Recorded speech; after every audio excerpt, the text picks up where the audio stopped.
ನಿಮ್ಮ ತಟ್ಟೆಲಿ ಯಗಣಗಳಿವೆ, ನೊಣ ಅಲ್ಲ ಯಗಣಗಳಿವೆ.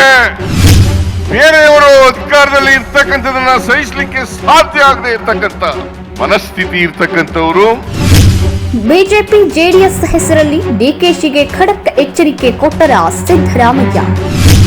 ಆಸ್ತಿ ಮಾಡಬೇಕು, ಜಮೀನುಗಳಲ್ಲಿ ಮಾಡಬೇಕು, ಪ್ರಾಪರ್ಟಿ ಮಾಡಬೇಕು. ಡಿಕೆ ಶಿವಕುಮಾರ್ಗೆ ತಲುಪಿತ ಯಾರೂ ನನ್ನನ್ನ ಮುಟ್ಟೋಕಾಗಲ್ಲ ಅನ್ನೋ ಸಂದೇಶ. ನಿಮ್ಮ ಆಶೀರ್ವಾದ ಎಲ್ಲಿವರೆಗೆ ಇರ್ತದೆ ಅಲ್ಲಿವರೆಗೆ ನನಗೆ ಯಾರೂ ಕೂಡ ಮುಟ್ಲಿಕ್ಕೆ ಸಾಧ್ಯ ಇಲ್ಲ. ಇದು ಸಾಲ ತೀರಿಸಲಾಗದೆ ಮನೆ ಮಾರಿಕೊಂಡಿದ್ದ ಸಿದ್ದರಾಮಯ್ಯನ ರಾಜಕೀಯದ ಜನಾಂದೋಲನ. ಹಿಂದೆ 2 ಮನೆ ಕಟ್ಟಿ ಮಾರ್ಬಿಟ್ಟೆ ಸಾಲ ತೀರ್ಸಕ್ಕೋಸ್ಕರ. ಫಸ್ಟ್ ವಾಯ್ಸ್ ನ್ಯೂಸ್ ವಾಹಿನಿಯ ವೀಕ್ಷಕರಿಗೆಲ್ಲ ಪ್ರೀತಿಯ ಸ್ವಾಗತ. ಕೊನೆಗೂ ಸಿದ್ದರಾಮಯ್ಯನವರು ಬಿಜೆಪಿ ಪಾದಯಾತ್ರೆಗೆ ಜನಾಂದೋಲನ ಹೆಸರಲ್ಲಿ ಸರಿಯಾಗಿಯೇ ಕೌಂಟರ್ ಕೊಟ್ಟಿದ್ದಾರೆ. ಆದರೆ ಸಿದ್ದರಾಮಯ್ಯ ನಿಜವಾಗಿಯೂ ಎನ್ಕೌಂಟರ್ ಮಾಡಿದ್ದು ಯಾರನ್ನ ಅನ್ನೋ ಪ್ರಶ್ನೆ ಮಾತ್ರ ಕುತೂಹಲವಾಗಿದೆ. ಮೂಡ ಹಗರಣ ಹಾಗೂ ವಾಲ್ಮೀಕಿ ನಿಗಮ ಹಗರಣದ ಹೆಸರಲ್ಲಿ ಸಿದ್ದರಾಮಯ್ಯನವರನ್ನ ಮುಖ್ಯಮಂತ್ರಿ ಕುರ್ಚಿಯಿಂದ ಕೆಳಗಿಳಿಸಲೇಬೇಕು ಅಂತ ಪಣ ತೊಟ್ಟಿರೋ ಬಿಜೆಪಿ ಅದಕ್ಕೋಸ್ಕರನೇ ಪಾದಯಾತ್ರೆಯನ್ನ ಕೂಡ ಆರಂಭಿಸಿತ್ತು.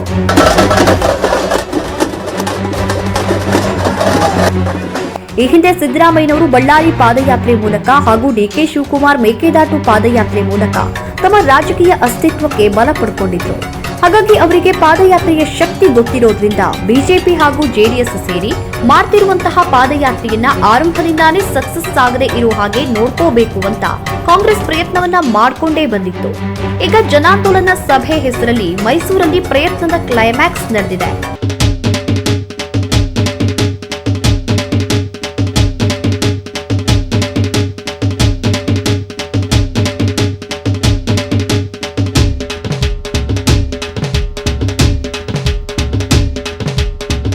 ಸಿದ್ದರಾಮಯ್ಯನವರ ಮೇಲೆ ಗರ್ವಿ, ಅಹಂಕಾರಿ, ಹಿಂದೂ ವಿರೋಧಿ, ಯಾರಿಗೂ ಗೌರವ ಕೊಡೋ ಸೌಜನ್ಯತೆ ಗೊತ್ತಿಲ್ಲ ಅನ್ನೋ ಆರೋಪಗಳಿದ್ರು ಮಹಾಭ್ರಷ್ಟಾಚಾರಿ ಅನ್ನೋ ಘನಘೋರ ಆರೋಪ ಎಂದಿಗೂ ಕೂಡ ಬಂದಿರಲಿಲ್ಲ. ಈ 40 ವರ್ಷಗಳ ಸುದೀರ್ಘ ರಾಜಕಾರಣದಲ್ಲಿ ನನ್ನ ಮೇಲೆ ಯಾವುದೇ ಕಪ್ಪು ಚುಕ್ಕಿ ಇಲ್ಲ. ನನ್ನ ರಾಜಕೀಯ ಜೀವನ ತೆರೆದ ಪುಸ್ತಕ. ನಾನು ಇಷ್ಟೆಲ್ಲ ಅಧಿಕಾರ ಸಿಕ್ಕಿದ್ರು ಕೂಡ ನನಗೆ ಆಸ್ತಿ ಮಾಡ್ತಕ್ಕಂಥ ವ್ಯಾಮೋಹ ಬರಲಿಲ್ಲ. ನಾನು 15 ಬಜೆಟ್ಗಳನ್ನು ಮಂಡಿಸಿದೆ. 12-13 ವರ್ಷ ಹಣಕಾಸಿನ ಮಂತ್ರಿಯಾಗಿದ್ದೆ. ಆಸ್ತಿಗಳ ವ್ಯಾಮೋಹ ಇದ್ದಿದ್ರೆ ಕೋಟಿಗಟ್ಟಲೆ ಹಣ ಮಾಡ್ಕೋಬಹುದಾಗಿತ್ತಲ್ಲ. ನಿಜ ಹೇಳ್ಬೇಕು ಅಂದ್ರೆ ಮೊನ್ನೆವರೆಗೆ ನನಗೆ ಮೈಸೂರಿನಲ್ಲಿ ಮನೆ ಇರಲಿಲ್ಲ. ಈಗ ಮನೆ ಕಟ್ತಾ ಇದ್ದೀನಿ. ಹಿಂದೆ 2 ಮನೆ ಕಟ್ಟಿ ಮಾರ್ಬಿಟ್ಟೆ ಸಾಲ ತೀರ್ಸಕ್ಕೋಸ್ಕರ. ಮರ್ಚೆಂಟ್ ಕೋಆಪರೇಟಿವ್ ಸಾಲ ಮಾಡ್ಕೊಂಡು ಮನೆ ಕಟ್ಟಿದ್ದೆ. 30 ಲಕ್ಷ ತೀರ್ಸ್ಲಿಕ್ಕೋಸ್ಕರ ಮನೆನೇ ಮಾರ್ಬಿಟ್ಟೆ. ಒಂದು ದಿನ ವಾಸಕ್ಕೆ ಹೋಗ್ಲಿಲ್ಲ. ತನ್ನ ಪಕ್ಷದಲ್ಲಿ ಹಾಗೂ ತನ್ನ ಸುತ್ತಮುತ್ತ ಪರಮ ಭ್ರಷ್ಟರನ್ನ ಇಟ್ಕೊಂಡ್ರು ಆ ಕೆಸರನ್ನ ಸಿದ್ದರಾಮಯ್ಯ ಮೆತ್ತಿಕೊಂಡದಷ್ಟು ಅಂತರವನ್ನ ಕಾಯ್ದುಕೊಂಡು ಬಂದಿದ್ರು. ತಪ್ಪು ಒಪ್ಪುಗಳೇನೇ ಇದ್ರೂ ಇವತ್ತಿಗೂ ಹಿಂದುಳಿದವರ ಪಾಲಿಗೆ ಸಿದ್ದರಾಮಯ್ಯನವರೇ ದೊಡ್ಡ ರಾಜಕೀಯ ಶಕ್ತಿ. ನಾನು ರಾಜಕೀಯವಾಗಿ ಈ ಸಮಾಜದಲ್ಲಿರ್ತಕ್ಕಂಥ ಬಡವರು, ದಲಿತರು, ಹಿಂದುಳಿದವರು, ಅಲ್ಪಸಂಖ್ಯಾತರು, ಮಹಿಳೆಯರು, ರೈತರು ಇವರಿಗೆ ನ್ಯಾಯ ಸಿಗಬೇಕು ಅಂತೇಳಿ ಹೋರಾಟ ಮಾಡ್ತಾ ಇದ್ದೀನಿ. ನಾನು ಬದುಕಿರೋವರೆಗೂ ಕೂಡ ಹೋರಾಟ ಮಾಡ್ತೀನಿ. ಹೀಗಿರುವಾಗ ವಾಲ್ಮೀಕಿ ನಿಗಮ ಹಾಗೂ ಮೂಡ ಹಗರಣದ ಬೆಂಕಿ ಕೇವಲ ಪಕ್ಷಕ್ಕಷ್ಟೇ ಇಲ್ಲ, ಸ್ವತಃ ಸಿದ್ದರಾಮಯ್ಯನವರ ಬಾಲಕ್ಕೂ ಅಂಟಿಕೊಂಡು ಅವರ ರಾಜಕೀಯ ಜೀವನದ ದಹನ ಆರಂಭವಾಗಿತ್ತು. ಒಂದ್ ಕಡೆ ಮೂಡ ಹಗರಣದಲ್ಲಿ ಅವರ ಪತ್ನಿಯೇ ಅಕ್ರಮವಾಗಿ 14 ಸೈಟುಗಳನ್ನ ಪಡ್ಕೊಂಡಿದ್ರು ಅನ್ನೋ ಆರೋಪ ಬಂದ್ರೆ, ಮತ್ತೊಂದ್ ಕಡೆ ವಾಲ್ಮೀಕಿ ಹಗರಣದಲ್ಲಿ ನಡೆದ 100 ಕೋಟಿಯ ಅವ್ಯವಹಾರವು ಸಿದ್ದರಾಮಯ್ಯನ ಮೂಗಿನ ಹೊಳ್ಳೆಯ ಕೆಳಗೆ ನಡೆದಿದೆ ಅನ್ನೋ ಆರೋಪ ಬಂದಿತ್ತು. ಇಷ್ಟೇ ಅಲ್ಲ, ಇದೇ ಆರೋಪವನ್ನ ಆಧಾರವಾಗಿಟ್ಕೊಂಡು ದೆಹಲಿಯ ಅರವಿಂದ್ ಕೇಜ್ರಿವಾಲ್ ಅವರನ್ನ ಜೈಲಿಗೆ ಕಳುಹಿಸಿದ ರೀತಿಯಲ್ಲಿಯೇ ಸಿದ್ದರಾಮಯ್ಯನವರನ್ನೂ ಜೈಲಿಗೆ ಕಳುಹಿಸುವ ಹುನ್ನಾರ ಹಾಗೂ ಪ್ರಯತ್ನ ನಡೆದಿದೆ ಅನ್ನೋದು ಬಹಿರಂಗ ಸತ್ಯ. ನಾನು ತಪ್ಪು ಮಾಡ್ಲಿಕ್ಕೆ ಸಾಧ್ಯನಾ? ಈ ರಾಜ್ಯದ ಜನರಿಗೆ ದ್ರೋಹ ಮಾಡ್ಲಿಕ್ಕೆ ಸಾಧ್ಯನಾ? ಯಾವತ್ತೂ ಕೂಡ ದ್ರೋಹ ಮಾಡಲ್ಲ, ಮಾಡಿಲ್ಲ, ಮಾಡೋದು ಇಲ್ಲ. ನಾನು ಎಲ್ಲಿವರೆಗೆ ರಾಜಕೀಯದಲ್ಲಿ ಇರ್ತೀನಿ ಅಲ್ಲಿವರೆಗೆ ಮಾಡಲ್ಲ. ಸಿದ್ದರಾಮಯ್ಯ ಒಳಗೆ ಹೋಗ್ಲಿ ಅಂತ ಕೆಲವರು ಕಾಯ್ತಿದ್ರೆ, ಕೆಳಗೆ ಇಳೀಲಿ ಅಂತ ಇನ್ನೂ ಕೆಲವರು ಕಾಯ್ತಿದ್ದಾರೆ.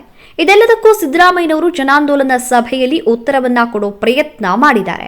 ನಾಚಿಕೆ ಆಗಲ್ಲ ನಿಮಗೆ? ಮಾನ ಮರ್ಯಾದೆ ಏನಾದ್ರು ಇದೆಯಾ ನಿಮಗೆ? ನನ್ನ ರಾಜೀನಾಮೆ ಕೊಡಲಿಕ್ಕೆ ಹೇಳಲಿಕ್ಕೆ ನಿಮ್ಗೆ ಯಾವ ನೈತಿಕ ಹಕ್ಕಿದೆ? ಸಿದ್ದರಾಮಯ್ಯನವರಿಗೆ ತನ್ನ ಶತ್ರುಗಳು ಯಾರು, ಹಿತಶತ್ರುಗಳು ಯಾರು, ಪರಮ ಶತ್ರುಗಳು ಯಾರು ಅನ್ನೋದೆಲ್ಲ ಗೊತ್ತಿದೆ. ಇನ್ನು ತಾನು ಕೆಳಗಿಳಿದ್ರೆ ಅದರ ಲಾಭ ಯಾರಿಗಾಗತ್ತೆ ಅನ್ನೋದು ಕೂಡ ಅವರಿಗೆ ತಿಳಿದೇ ಇರೋದೇನೂ ಅಲ್ಲ. ವಲಸಿಗ ಕಾಂಗ್ರೆಸ್ನವರಾಗಿರೋ ಕಾರಣಕ್ಕೆ ಸಿದ್ದರಾಮಯ್ಯನ ಮೇಲೆ ಮೂಲ ಕಾಂಗ್ರೆಸ್ಸಿಗರಿಗೆ ಒಂದು ಮತ್ಸರ ಇದ್ದೇ ಇದೆ.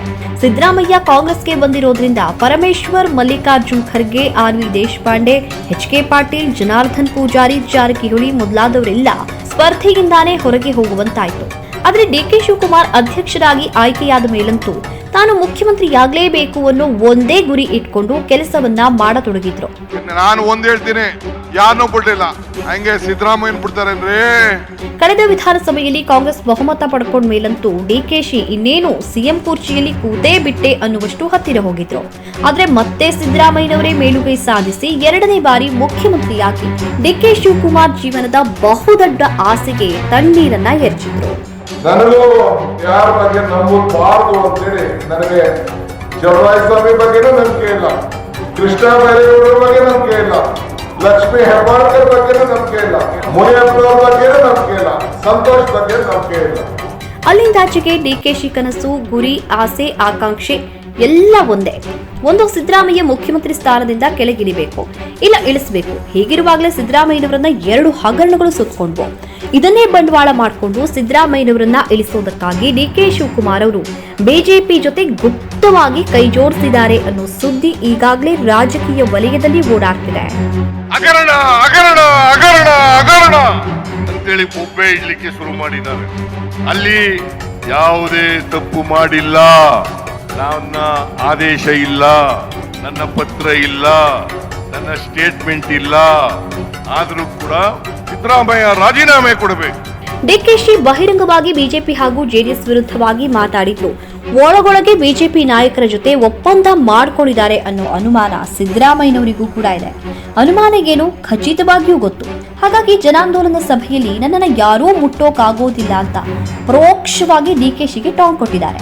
ನಾನು ಜಗ್ಗವನಲ್ಲ, ನಾನು ಬಗ್ಗವನು ಅಲ್ಲ. ನಿಮ್ಮ ಆಶೀರ್ವಾದ ಎಲ್ಲಿವರೆಗಿರ್ತದೆ ಅಲ್ಲಿವರೆಗೆ ನನಗೆ ಯಾರೂ ಕೂಡ ಮುಟ್ಲಿಕ್ಕೆ ಸಾಧ್ಯ ಇಲ್ಲ.